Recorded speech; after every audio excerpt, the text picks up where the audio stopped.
Nunca olvidaré el día en que mi vida dio un giro inesperado. Era una tarde como cualquier otra, el sol se filtraba por las cortinas de mi sala, iluminando las fotos de mis hijos que adornaban la repisa. Entonces el timbre sonó. No era el repartidor ni un vecino. Era un sobreoficial, con un sello que reconocí al instante, el tribunal. Mis manos temblaban al abrirlo, y cuando leí las palabras declaración de incapacidad, sentí que el mundo se me venía encima. Mis propios hijos, a quienes había criado con todo mi amor y sacrificio, estaban pidiendo que me declararan incapaz de manejar mi propia vida. El dolor era insoportable, como si alguien me hubiera arrancado el corazón. Pero lo que más me dolía era la traición. ¿Cómo había llegado a este punto? ¿En qué momento había dejado de ser su madre para convertirme en una carga? Esa noche, mientras lloraba en silencio en mi cama, juré que no me rendiría sin luchar. No podía permitir que me arrebataran mi dignidad, mi hogar, mi vida. Al día siguiente comenzaría la batalla más difícil de mi existencia. Y aunque no sabía cómo iba a hacerlo, estaba decidida a ganarla. Pero lo que no sabía era que esta tormenta apenas comenzaba, y que lo que descubriría en el camino cambiaría todo para siempre. La carta no solo era una declaración de incapacidad, sino también una solicitud para que me internaran en un asilo. Mis hijos argumentaban que ya no podía cuidar de mí misma, que era un peligro. Pero yo sabía que podía valerme por mí misma, que aún tenía mucho por vivir. Decidí que no me quedaría de brazos cruzados. Al día siguiente buscaría un abogado, alguien que me ayudara a luchar por mi libertad. Pero ¿quién me creería? ¿Quién defendería a una mujer mayor contra sus propios hijos? Esa pregunta me atormentaba, pero también me daba fuerzas. Porque si había algo que la vida me había enseñado, era levantarme cada vez que me golpeaban. Y esta vez no sería la excepción. Preparé mis documentos, mis recuerdos, mis pruebas. Iba a demostrarles a todos que aún tenía voz, que aún tenía derechos. Y cuando llegara el día de la audiencia, haría que mi testimonio resonara en cada rincón de esa sala. Porque esta no era solo mi lucha, era la lucha de todos aquellos que alguna vez se sintieron invisibles, ignorados, olvidados. Y juntos íbamos a hacer que nos escucharan. El día de la audiencia llegó cargado de una tensión que podía cortarse con un cuchillo. El pasillo del juzgado parecía interminable mientras caminaba hacia la sala. Cada paso resonaba como un eco de mis latidos acelerados. A mi alrededor las miradas de desconocidos pesaban como losas, pero ninguna tanto como la de mis hijos, sentados al otro lado de la sala. Sus rostros, antes llenos de amor y risas, ahora eran máscaras de determinación fría. El juez, un hombre de mirada penetrante y gesto serio, dio inicio a la audiencia. Mis hijos presentaron su caso con palabras cuidadosamente elegidas, pintándome como una anciana frágil, incapaz de tomar decisiones por sí misma. Cada palabra suya era un clavo en el ataúd de mi independencia. Escuché cómo describían mis olvidos, mis errores, convirtiendo los pequeños tropiezos de la edad en pruebas de mi incapacidad. Pero lo que más dolía era el tono de preocupación fingida, como si realmente les importara mi bienestar y no el dinero que pensaban ahorrarse al encerrarme. Sentí una mezcla de rabia y tristeza tan intensa que por un momento creí que me desmayaría. Pero entonces algo dentro de mí se encendió. Recordé por qué estaba allí, no solo por mí, sino por todas las personas mayores que son vistas como cargas en lugar de seres humanos con derechos y dignidad. Cuando el juez me dio la palabra, respiré hondo. Sabía que este era mi momento, mi única oportunidad de cambiar el curso de los eventos. Mis manos temblaban al agarrar el micrófono, pero mi voz salió firme. Señoría, no soy la persona que mis hijos describen, comencé. Y entonces conté mi verdad. Hablé de las noches en vela cuidándolos cuando estaban enfermos, de los trabajos que dejé para criarlos, de cómo siempre los apoyé incluso cuando ellos me dieron la espalda. Revelé documentos que probaban que mis olvidos eran mentiras, que mis finanzas estaban en orden, que mi mente estaba más lúcida que nunca. Pero lo más impactante fue cuando mencioné el nombre de mi hija menor, la única que no estaba presente en la sala. ¿Saben por qué Laura no está aquí hoy?, pregunté, mirando directamente a mis otros hijos. El silencio que siguió fue ensordecedor, porque Laura, la que siempre fue mi aliada, había desaparecido misteriosamente justo cuando comenzaron los trámites para declararme incapaz. Y en ese momento supe que había plantado la semilla de la duda no solo en la mente del juez, sino en el corazón de todos los presentes. La audiencia estaba lejos de terminar, pero algo había cambiado. Y esa noche, mientras revisaba mis notas en la soledad de mi habitación, recibí un mensaje anónimo que decía simplemente: cuidado con lo que deseas, porque podrías encontrarlo. El miedo se apoderó de mí, pero también la determinación. Algo oscuro se escondía detrás de todo esto, y estaba decidida a descubrirlo sin importar las consecuencias. Cuando el juez me dio la palabra, sentí que el tiempo se detenía. Mis manos sudaban, pero mi corazón latía con una fuerza que no recordaba haber sentido antes. Miré a mis hijos, cuyos rostros mostraban una mezcla de sorpresa y fastidio, como si no creyeran que tuviera algo importante que decir.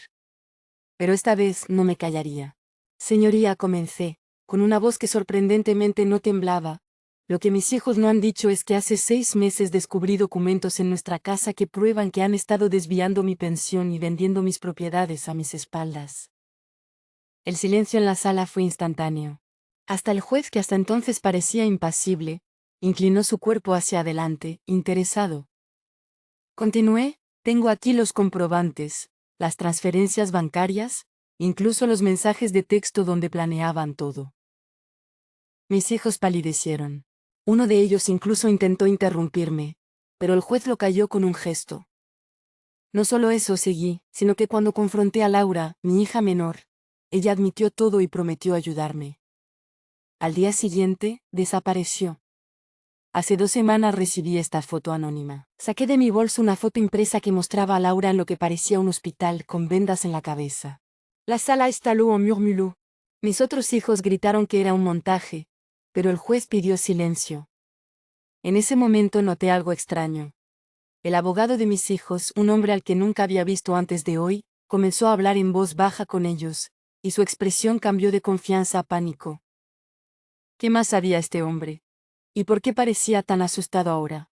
El juez anunció que la audiencia se suspendería por 1 hora mientras revisaba la nueva evidencia. Mientras me llevaban a una sala privada, recibí otro mensaje anónimo. Hablaste demasiado.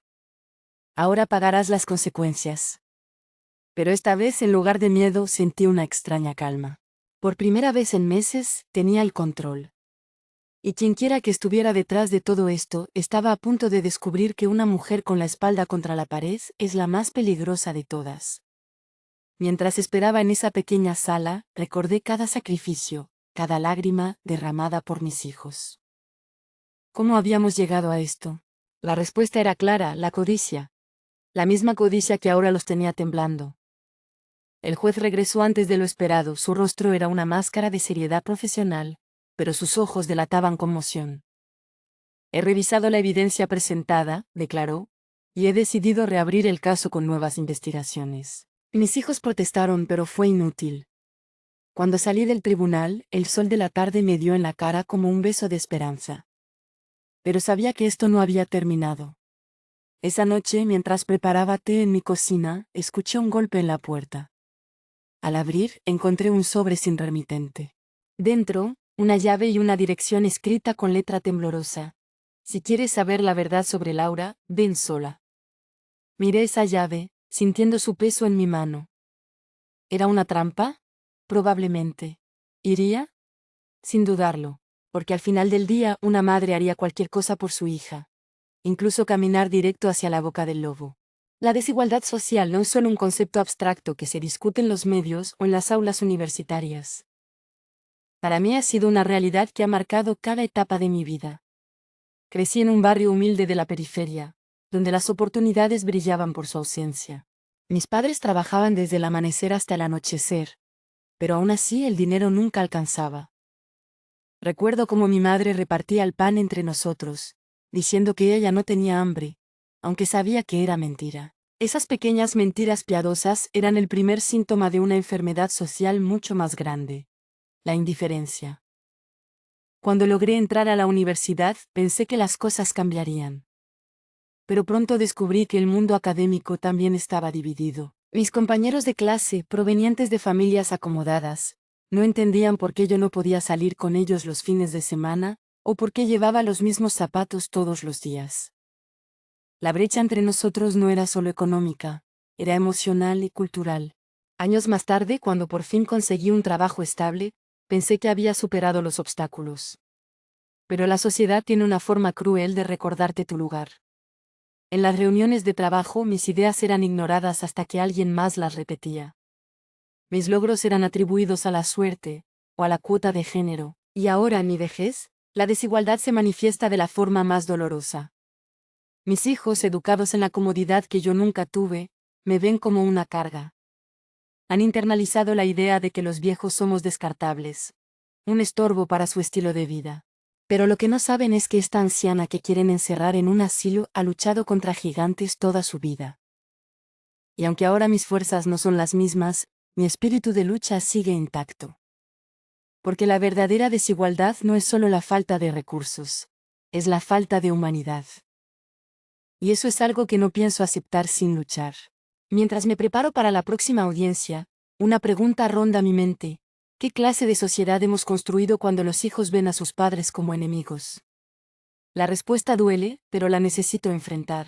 Porque al final del día, esta no es solo mi batalla, es la batalla de todos aquellos que han sido marginados, ignorados y olvidados. Y si hay algo que la vida me ha enseñado, es que las revoluciones más importantes comienzan con una sola voz decidida a romper el silencio. La humillación es una herida que no sangra, pero duele más que cualquier golpe. La recuerdo como si fuera ayer.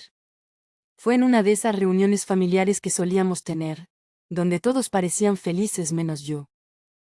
Mis hijos, ahora adultos, hablaban de sus logros, de sus viajes, de sus vidas perfectas. Y entonces, como si fuera una broma, uno de ellos dijo: «Mamá ya no se acuerda de nada. Pronto vamos a tener que ponerle un papelito con su nombre». Todos rieron. Todos menos yo. Esa risa, esa complicidad en mi detrimento, me hizo sentir más sola que nunca. No era la primera vez, claro. La humillación había sido una constante desde que cumplí los 60. Pequeños comentarios sobre mi memoria, mi aspecto, mi forma de hablar. Como si envejecer fuera un pecado, como si mi experiencia no valiera nada. Pero esa noche fue diferente. Esa noche entendí que para ellos, yo ya no era su madre, era un chiste. Al día siguiente decidí que no iba a permitir que me trataran así. Comencé a grabar nuestras conversaciones, a documentar cada comentario, cada risa a mis expensas. No sabía para qué lo hacía, solo sabía que necesitaba pruebas de lo que estaba pasando. Y entonces llegó la carta del tribunal. Mis hijos querían declararme incapaz. En ese momento las grabaciones dejaron de ser solo un registro, se convirtieron en mi arsenal. Pero lo que no esperaba era lo que encontraría al revisarlas con más detenimiento. Entre las risas y los comentarios había algo más. Hablaban de mí, sí, pero también hablaban entre ellos. Y lo que decían cambiaba todo. Hablaban de dinero, de propiedades, de cómo dividirían todo cuando la vieja ya no esté. No eran solo comentarios insensibles, era un plan. Y yo, sin saberlo, lo había grabado todo. Ahora, con esas grabaciones en mi poder, me pregunto, ¿realmente quiero usarlas? ¿Quiero exponer a mis propios hijos como los villanos de esta historia? La respuesta debería ser fácil, pero no lo es. Porque al final del día siguen siendo mis hijos. Pero también sé que si no lucho por mí, nadie más lo hará. Y tal vez, solo tal vez al exponer la verdad, pueda hacerlos ver el daño que están causando. No solo a mí, sino a sí mismos. Porque una familia que se destruye a sí misma es una familia que ya está perdida. Y yo, aunque me duela, no puedo permitir que eso suceda sin al menos intentar evitarlo. Nunca olvidaré el momento en que todo cambió. Estaba sentada en esa fría sala del tribunal, sintiendo el peso de las miradas sobre mí cuando de repente, el juez hizo una pausa inusual. «Hay algo que no cuadra aquí», dijo, mirando fijamente a mis hijos. El aire se espesó. Mis hijos intercambiaron miradas nerviosas mientras el juez continuaba revisando los documentos. Entonces, ocurrió. El juez levantó un papel que mis hijos claramente no esperaban que viera. «¿Qué es esto?», preguntó con una voz que cortaba como cuchillo. Era una transferencia bancaria, una grande, a una cuenta en el extranjero, realizada justo después de que presentaron la solicitud para declararme incapaz. El silencio fue ensordecedor. Mis hijos intentaron explicarlo, pero sus voces sonaban huecas, falsas. El juez no estaba convencido. «Creo que necesitamos investigar esto más a fondo», declaró, y en ese momento supe que la balanza estaba empezando a inclinarse a mi favor. Pero lo que vino después fue lo que realmente me dejó sin aliento. El abogado de mis hijos, el mismo que había estado tan seguro de sí mismo desde el principio, comenzó a sudar frío. Señoría, creo que necesitamos un receso, tartamudeó. Pero el juez negó con la cabeza. No, creo que hemos esperado suficiente. Señora Martínez, ¿tiene algo más que añadir? Y ahí estaba mi oportunidad. Con manos temblorosas pero voz firme, saqué de mi bolso un pequeño cuaderno que había estado guardando durante meses. Sí, señoría. Esto es un registro de todas las veces que mis hijos han intentado convencerme de firmar documentos que no entendía. De las amenazas veladas, de las mentiras. El juez lo tomó y comenzó a leer, su expresión volviéndose cada vez más grave. Mis hijos estaban pálidos. Justo cuando pensé que las cosas no podían ponerse peor para ellos, el secretario del tribunal entró corriendo con un sobre. Señoría, esto acaba de llegar para usted. El juez lo abrió. Leyó rápidamente y luego levantó la vista, directamente hacia el abogado de mis hijos. Parece que tenemos un problema de ética profesional aquí, dijo. No sabía qué contenía ese sobre, pero sabía una cosa, el juego había cambiado. Y esta vez, yo no era la víctima. Pero ¿qué tan lejos estaban dispuestos a llegar mis hijos para salirse con la suya? Esa pregunta me aterraba porque si había aprendido algo en todo esto, era que no había límites para alguien que ha perdido su humanidad. Y ahora, con la verdad empezando a salir a la luz, no podía evitar preguntarme, ¿qué harían cuando se sintieran acorralados? En medio del caos de la audiencia, algo extraordinario sucedió. Mientras el juez revisaba los documentos que acababa de presentar, noté que su mirada cambiaba. No era solo interés profesional lo que veía en sus ojos, sino algo más profundo, algo personal. Señora Martínez, dijo finalmente con un tono que ya no era el de un juez imparcial, sino el de alguien que entendía demasiado bien mi dolor. ¿Podría decirme de qué colegio es este diploma que aparece aquí? Señalaba un documento entre los papeles, uno que yo ni siquiera recordaba haber incluido. Era mi antiguo diploma de enfermería, de hace más de 40 años. Del Hospital San Juan de Dios, respondí, confundida. Lo que siguió fue lo último que esperaba. El juez se quitó las gafas y frotó sus ojos, como si estuviera luchando contra algún recuerdo. Mi madre fue paciente ahí, dijo en voz baja. En 1982. Usted es la enfermera que se quedó con ella toda la noche cuando nadie más lo hizo. La que le sostuvo la mano hasta el final. El aire se cortó. Yo recordaba perfectamente a aquella mujer dulce, a su hijo adolescente que venía a visitarla cada tarde. Nunca imaginé que ese niño sería el hombre que ahora tenía mi vida en sus manos. La sala entera contuvo el aliento mientras el juez luchaba por mantener la compostura. Señora Martínez, continuó, he dedicado mi vida a hacer justicia. Pero hoy la justicia me ha traído algo más. Mis hijos, que hasta ese momento habían estado seguros de su victoria, comenzaron a inquietarse. El abogado intentó objetar, pero el juez lo silenció con un gesto. Creo que es hora de escuchar toda la historia, dijo, y por primera vez en meses, sentí que alguien realmente me veía. Pero justo cuando pensé que las cosas finalmente iban a cambiar, un murmullo recorrió la sala.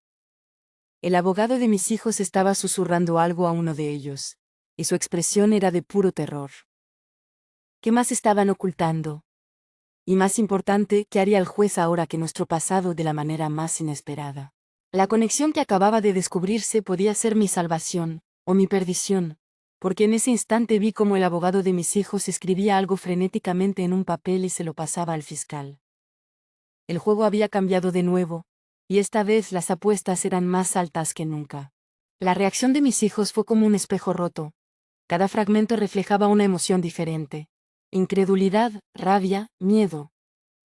Cuando el juez mencionó la conexión con mi pasado como enfermera, vi cómo los ojos de mi hijo mayor se estrechaban, calculando rápidamente cómo este giro afectaría sus planes.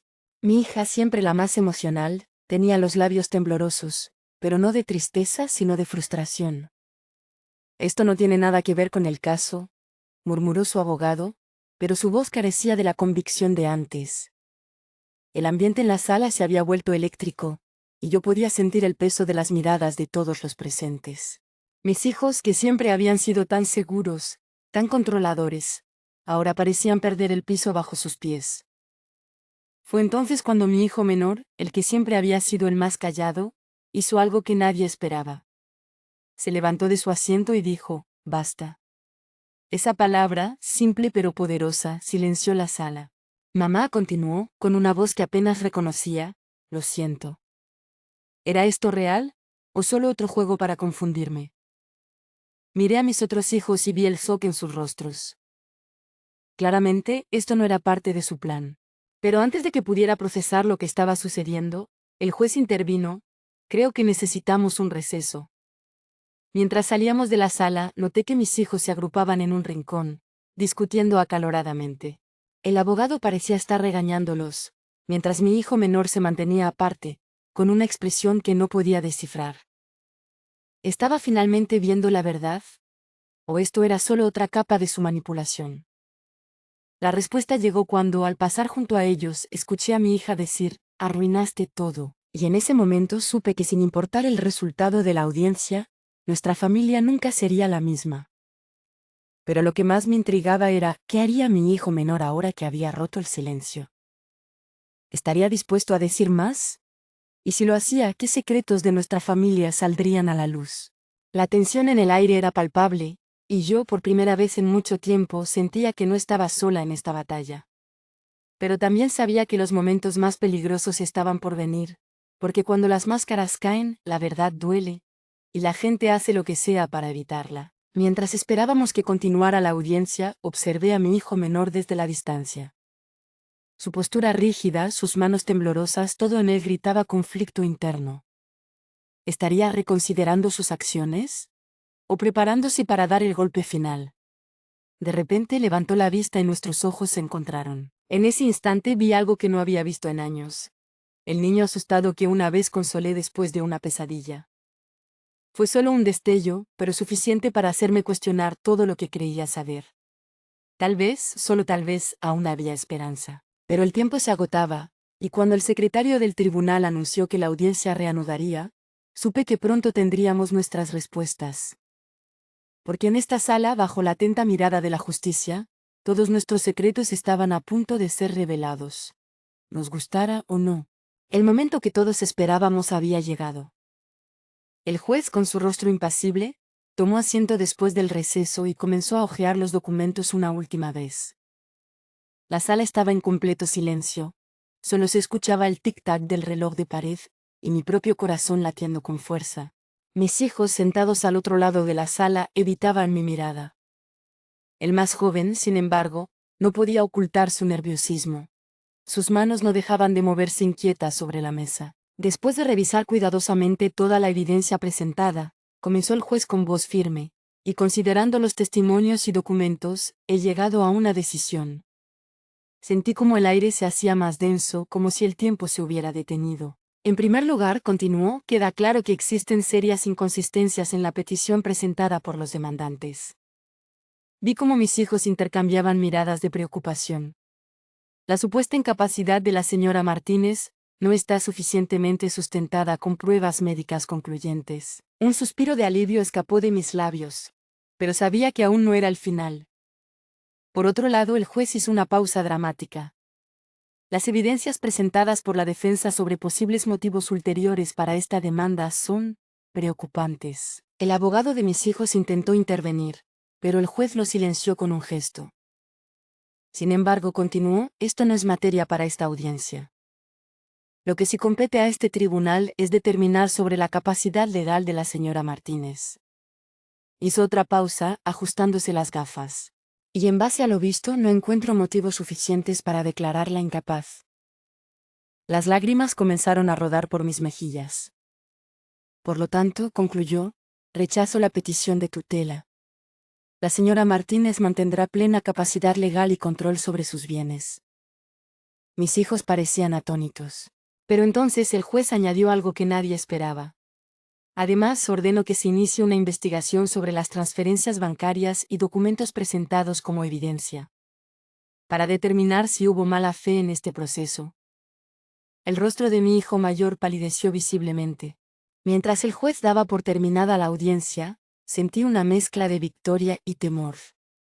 Había ganado esta batalla, pero la guerra estaba lejos de terminar. porque ahora con esta investigación pendiente, mis hijos estarían más desesperados que nunca. Y una persona desesperada es capaz de cualquier cosa. Al salir del tribunal noté que mi hijo menor se acercaba lentamente hacia mí, con una expresión que no podía descifrar. ¿Venía a pedir perdón? ¿O a advertirme? No tuve tiempo de descubrirlo, porque en ese momento recibí un mensaje en mi teléfono. No celebres todavía. Esto no ha terminado. El número era desconocido, pero el mensaje estaba claro. La decisión del juez era solo el comienzo de algo mucho más grande y peligroso. El camino de regreso a casa después de la audiencia fue muy diferente al de ida. Esta vez el peso en mi pecho se había aliviado un poco, pero no desaparecido por completo. Las calles que tantas veces había recorrido parecían más brillantes, como si el mundo mismo celebrara mi pequeña victoria. Sin embargo, cada paso que daba me recordaba que esta lucha estaba lejos de terminar. Al entrar a mi casa, ese lugar que había defendido con uñas y dientes, sentí una mezcla de alivio y tristeza. Las paredes estaban llenas de fotos de mis hijos, de recuerdos de tiempos mejores, cuando éramos una familia unida. Ahora esas mismas imágenes me miraban como testigos silenciosos de nuestra ruptura. Decidí hacer algo que no hacía desde hacía mucho tiempo: prepararme una taza de té y sentarme en mi sillón favorito, el que miraba hacia el jardín que tanto me costaba mantener. Mientras el sol de la tarde se filtraba por las cortinas, reflexioné sobre todo lo ocurrido. Había ganado la batalla legal, pero ¿a qué costo? Mis hijos probablemente me odiarían aún más por lo sucedido en el tribunal. Y aunque sabía que había hecho lo correcto, el dolor de su traición seguía ahí, latente. De repente el timbre de la puerta me sacó de mis pensamientos. Al abrir me encontré con mi vecina, la señora Rosario, quien con una sonrisa cálida me entregó un plato con tamales. «¿Para celebrar?», dijo. Su simple gesto de bondad me recordó que no estaba completamente sola en esto. Pero justo cuando estaba a punto de agradecerle, mi teléfono vibró. Era otro mensaje del mismo número desconocido. «Tu victoria es temporal. No está a salvo». El corazón se me encogió. La señora Rosario, al notar mi cambio de expresión, preguntó preocupada si todo estaba bien. Asentí mecánicamente, pero en mi mente solo había una pregunta: ¿quién estaba detrás de estos mensajes? ¿Eran mis hijos? ¿O alguien más? Mientras cerraba la puerta, decidí que no importaba. Esta era mi casa, mi vida, y no permitiría que nadie me las arrebatara. Pero al volver al sillón, noté algo que me heló la sangre. La foto de Laura, mi hija menor, que siempre estaba en la mesa del centro, había desaparecido. Y en su lugar había una nota con una sola palabra: próxima. El mensaje era claro. Esto no había terminado. Alguien había estado en mi casa, y lo que fuera que planeaban, recién comenzaba. Después de todo lo sucedido, me encontré sentada en mi viejo sillón, mirando por la ventana mientras la lluvia caía suavemente. Era como si el universo intentara limpiar no solo las calles, sino también mi alma. Las gotas golpeaban el cristal con una constancia que me recordaba a los latidos del corazón. Persistentes, innegables. En ese momento de quietud me di cuenta de que la vida tiene una forma peculiar de enseñarnos lecciones. A veces, de la manera más dura. Recordé cuando era joven, llena de sueños y esperanzas, creyendo que el amor de una madre era suficiente para mantener unida a una familia.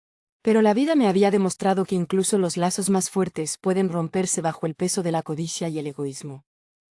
Sin embargo, también me enseñó algo más valioso: la resiliencia. Había enfrentado la humillación, la traición y el abandono, pero aquí estaba, todavía en pie. No como la mujer frágil que mis hijos intentaron pintar en el tribunal, sino como una guerrera que había luchado por su dignidad y había ganado. Pero esta victoria tenía un sabor agridulce.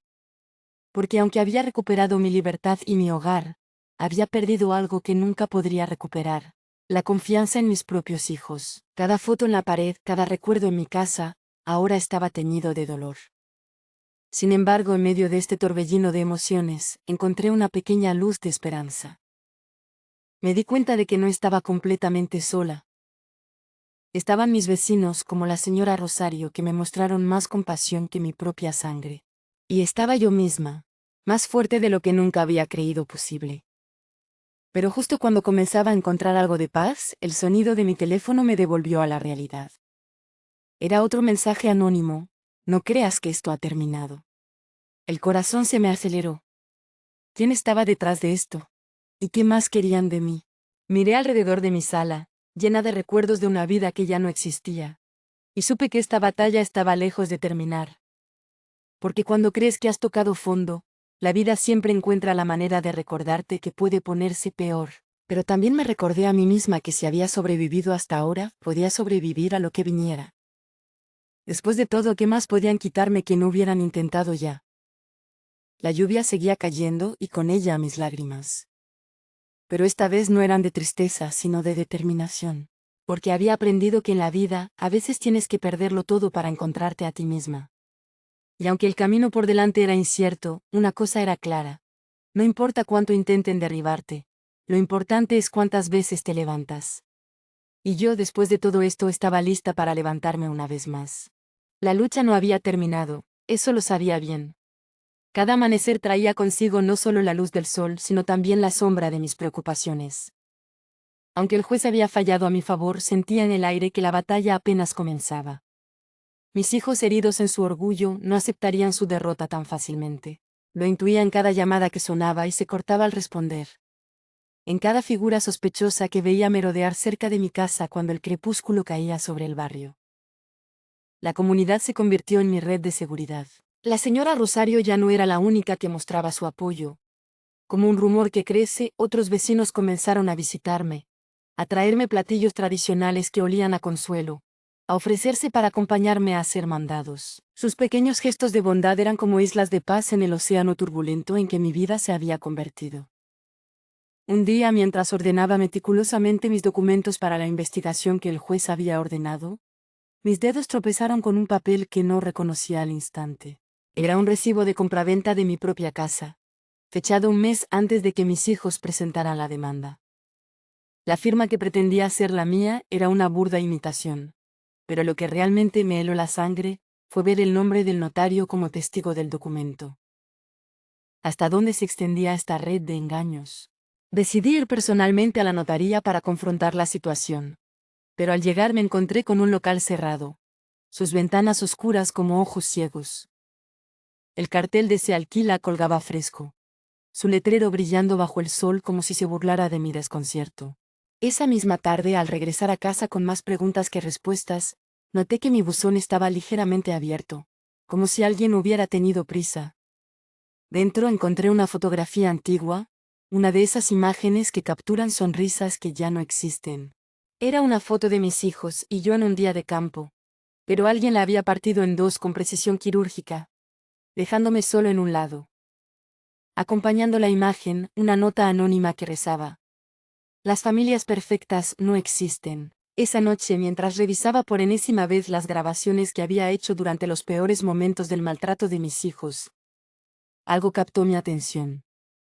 Entre los gritos y las palabras duras, en segundo plano se colaba una voz que no reconocía, dando instrucciones en un tono calmado pero autoritario. Mi corazón se aceleró al darme cuenta de la terrible verdad. Había alguien más involucrado, alguien que conocía íntimamente los rincones oscuros de mi familia. Alguien que tal vez había estado tirando de los hilos desde el principio. Las piezas del rompecabezas comenzaban a mostrar una imagen que no quería ver, pero que no podía ignorar. La lucha había tomado un giro siniestro. Ya no se trataba solo de defender mi hogar y mi dignidad. Ahora tenía que descubrir quién estaba realmente detrás de todo esto. Y lo más aterrador, por qué querían mi casa con tanta desesperación. Cada paso que daba me adentraba más en un laberinto donde las respuestas podrían ser más dolorosas que las propias preguntas. Pero una cosa era clara: no importaba cuán profundas fueran las sombras que tenía que enfrentar, seguiría adelante. Porque al final, cuando has perdido casi todo, lo único que te queda es la verdad. Y esa verdad, por dura que fuera, sería mi arma final en esta batalla que estaba lejos de terminar. Nunca subestimé el poder de la comunidad hasta que la necesité.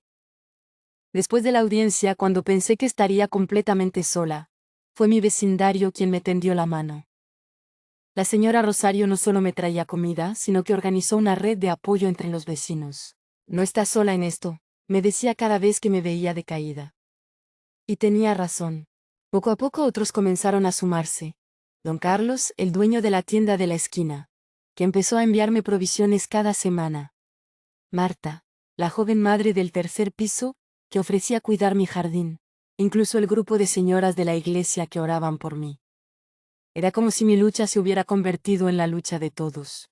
Pero lo más sorprendente ocurrió cuando organicé una pequeña reunión en mi casa para agradecerles. Más de 20 personas llegaron, algunas que apenas conocía. Compartimos comida, historias y sobre todo esa sensación de pertenencia que tanto había extrañado. Fue entonces cuando entendí que la comunidad no es solo un lugar, es un sentimiento. Sin embargo, justo cuando empezaba a sentirme segura nuevamente, recibí una llamada anónima.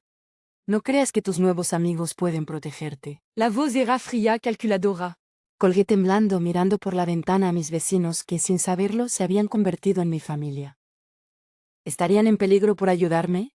Esa noche, mientras los veía irse a sus casas, juré que no permitiría que nadie más sufriera por mi causa. Pero también supe que por primera vez en mucho tiempo no estaba sola. Y eso quizás era lo que más temían aquellos que querían verme caer. Al día siguiente, decidí tomar acción. Convocé a una reunión urgente en el salón comunal. Para mi sorpresa, no solo asistieron los vecinos que me habían apoyado, sino también personas que nunca antes había visto interesadas en mi situación. Juntos, ideamos un sistema de vigilancia vecinal, turnos para acompañarme a hacer diligencias y hasta un código de emergencia.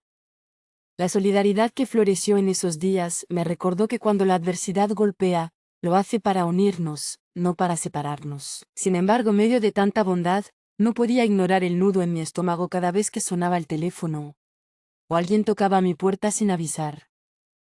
La amenaza seguía ahí latente, pero ahora enfrentábamos algo más grande que el miedo, el poder de unidos. Y aunque sabía que el peligro no había desaparecido, por primera vez en meses dormí profundamente, sabiendo que había gente buena velando por mí.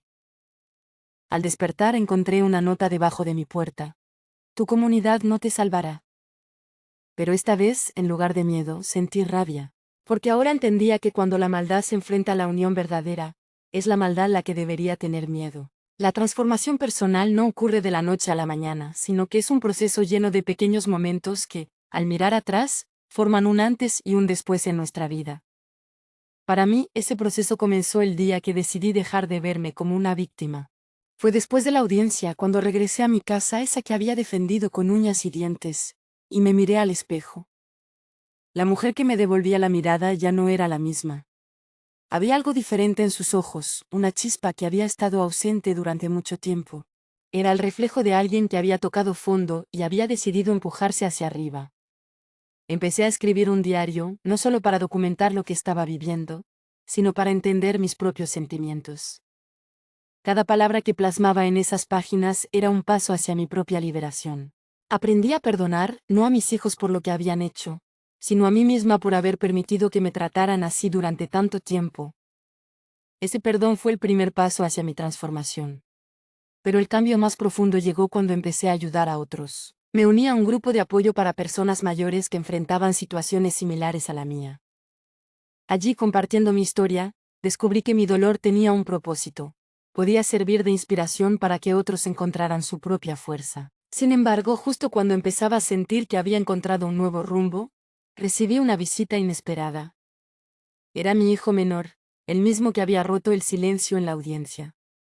Venía con una carpeta bajo el brazo y una expresión que no podía descifrar. Mamá, dijo con una voz que apenas reconocía, hay algo que necesitas ver. Abrió la carpeta y extendió varios documentos sobre la mesa. Eran registros bancarios, contratos, correspondencia. No fuimos solo nosotros, admitió con los ojos llenos de lágrimas. Hay alguien más detrás de todo esto. En ese momento supe que mi transformación personal estaba a punto de enfrentar su prueba más difícil. Porque ahora no solo estaba luchando por mí, sino por la verdad que había estado escondida todo este tiempo.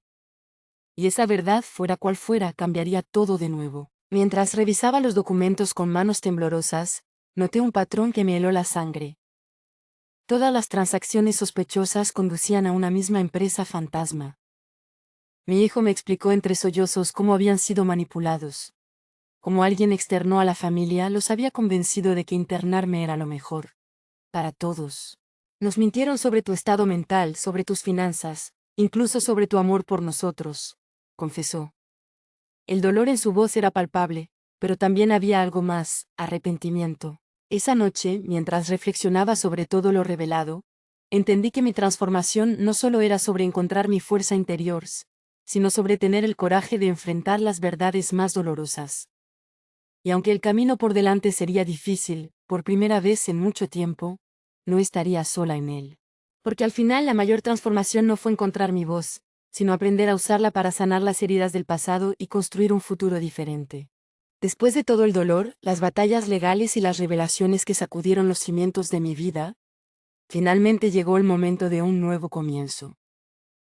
La verdad sobre la manipulación que sufrió mi familia salió a la luz, gracias a los documentos que mi hijo menor me entregó y que llevamos juntos a las autoridades. La investigación reveló una red de corrupción que se aprovechaba de adultos mayores. Y aunque el proceso sería largo, por primera vez sentí que la justicia estaba de mi lado. Mis otros hijos, arrepentidos y avergonzados, comenzaron un lento proceso de reconciliación. Las terapias familiares fueron duras, cada sesión sacaba a flote heridas profundas, pero necesarias de sanar. No sería fácil perdonar completamente, pero verlos esforzarse por enmendar sus errores me daba esperanza. Decidí convertir mi dolor en propósito. Usé parte de mis ahorros para crear la Fundación Nueva Oportunidad, dedicada a proteger los derechos de los adultos mayores. La señora Rosario se convirtió en mi mano derecha, y juntas organizamos talleres sobre autonomía financiera y protección legal.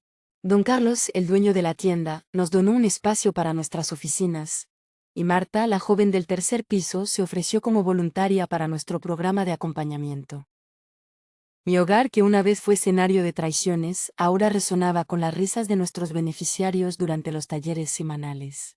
Hasta mi hijo menor se redimió completamente, convirtiéndose en nuestro abogado pro bono. Un año después del inicio de esta nueva etapa, recibí la noticia que cerraría este ciclo para siempre. Laura estaba viva. Apareció una mañana en mi puerta, demacrada pero segura, explicando cómo había estado escondiéndose de quienes la amenazaban por saber demasiado. Su regreso fue el milagro que completó mi sanación. Hoy, cuando miro las fotos de nuestra familia reunida en Navidad, o cuando veo a mis nuevos hijos, como llamo cariñosamente a los ancianos que ayudamos, recuperar su alegría, sé que cada batalla valió la pena. Esta historia no es solo mía, es de todos los que se atreven a levantarse. Si te conmovió nuestro camino, te invito a suscribirte al canal y dejar tu like para que más personas encuentren esperanza en estas historias. La vida siempre da segundas oportunidades, solo hay que estar dispuestos a tomarlas. Hasta pronto.